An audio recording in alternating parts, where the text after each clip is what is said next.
United States Senators Carl Levin and Kent Conrad introduced the Cut Unjustified Tax Loopholes Act, S. 2075, on Wednesday, February 29, 2012.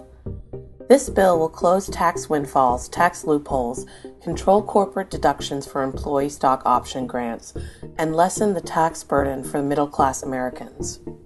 Specifically, S. 2075 would crack down on offshore tax abuses, close tax loopholes that encourage corporations to move jobs offshore, and prohibit corporations from claiming tax deductions for stock options that are larger than the expense they report on their financial statements to their shareholders.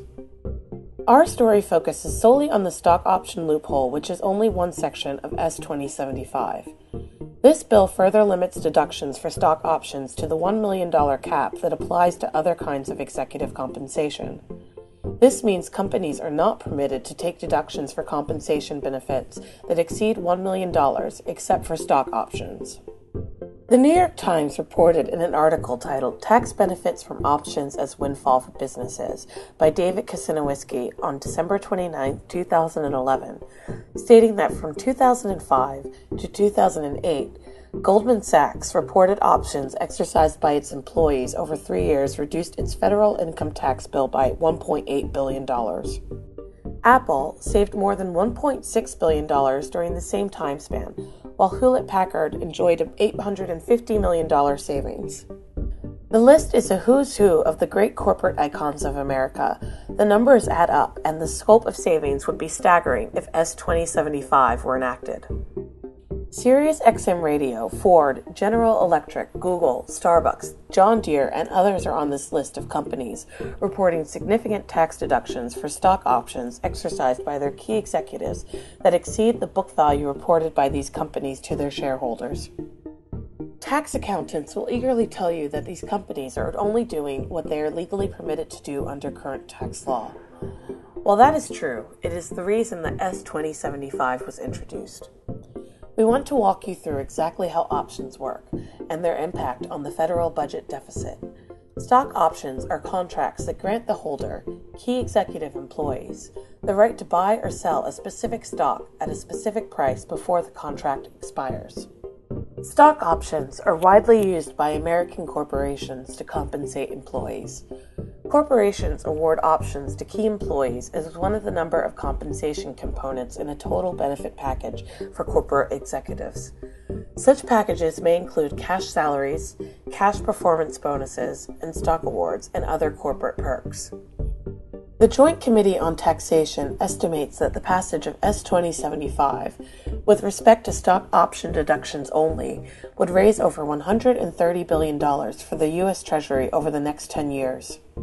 Senator Levin cited an example where under a current tax loophole that S. 2075 would close, a company could grant one of its key employees 120 million shares of stock at a book price of 6 cents per share. The actual share could trade at $40 apiece on a public market when sold. On this basis, the company could claim a $4.8 billion expense deduction to eliminate income taxes paid on billions of dollars of income earned in prior or in subsequent years up to the full amount of the deduction. The company could even claim a refund for any taxes it paid on a backward or forward basis up to the $4.8 billion for the option expense.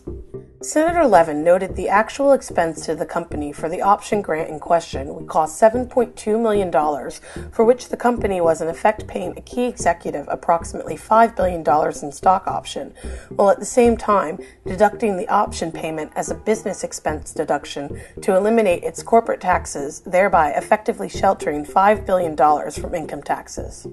Senator Levin went on to say that the company could claim a refund of $500 million for taxes already paid for 2 prior years before options were exercised if S. 2075 is not enacted. Senators Levin and Conrad argue companies are being allowed to claim more in deductions than is fair since companies report to their shareholders that the cost of the options recorded on the company's books is only a fraction of the amount claimed for purposes of deducting corporate income from taxes.